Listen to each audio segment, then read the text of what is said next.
Thank you, Madam Chair. Madam Chair, I have very simple questions, Madam Chair. I hope the VP can answer this.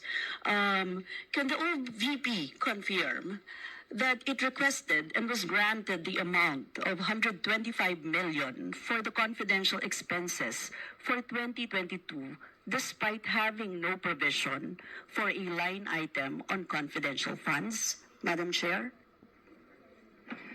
Madam Vice President.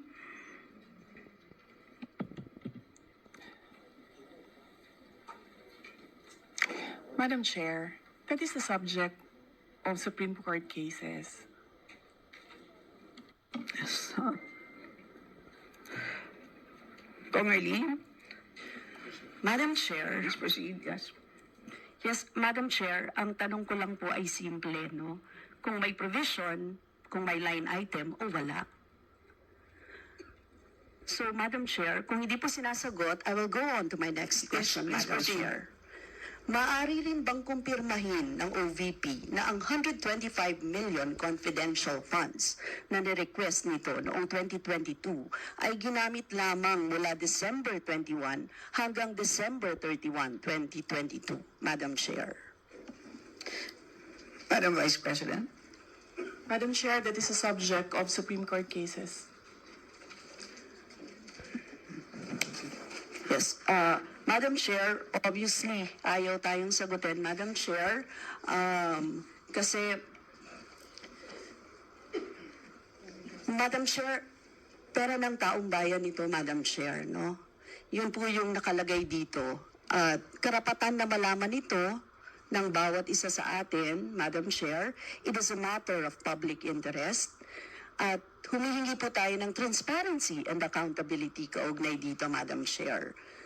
So, Madam Chair, kung hindi po sasagutin yung 2 questions ko, baka naman yung 3rd, Madam Chair, masagot.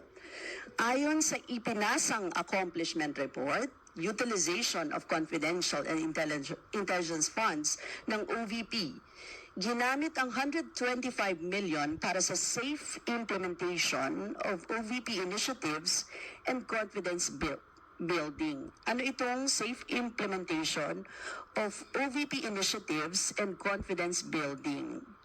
Ano po yung programa sa ilalim nito, Madam Chair? Madam Vice President. Madam Chair, the first 2 questions are exactly the questions that were submitted to the Supreme Court.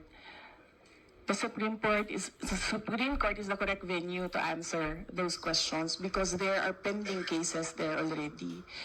Sa pangatlong tanong niya, that is our answer, nakalagay doon sa aking opening statement, we cooperate with all the audit actions of the Commission on Audit. So, lahat yan sinasagot namin sa tamang venue. Kinasyon kami sa Supreme Court, sumagot kami sa Supreme Court. Kinasyon kami sa COA, sumagot kami sa COA.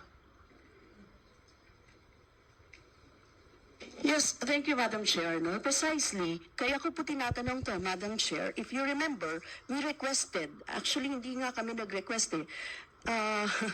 Nag-request kami na isabina doon sa stake room yung audit report because we would like to be appraised doon sa nilalaman, Madam Chair. Kaya po tayo nagtanong. And since the VP is saying na merong Supreme Court, may we have a copy, Madam Chair, of the Supreme Court, no, na kanilang kaso, Madam Chair. Pwede ba yun i-disclose sa atin, Madam Chair?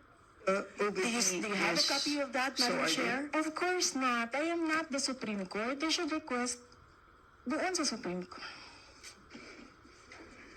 The Honorable Eileen Brosas. Proceed, please. Thank you, Madam Chair. Obviously, ayaw tayo sagutin, no?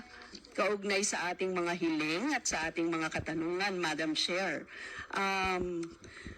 Dapat po masagot tayo, no? Very specific kung ano yung ginawa, no? Sa pera ng taong bayan. Kasi pera ng taong bayan to eh, Madam Chair.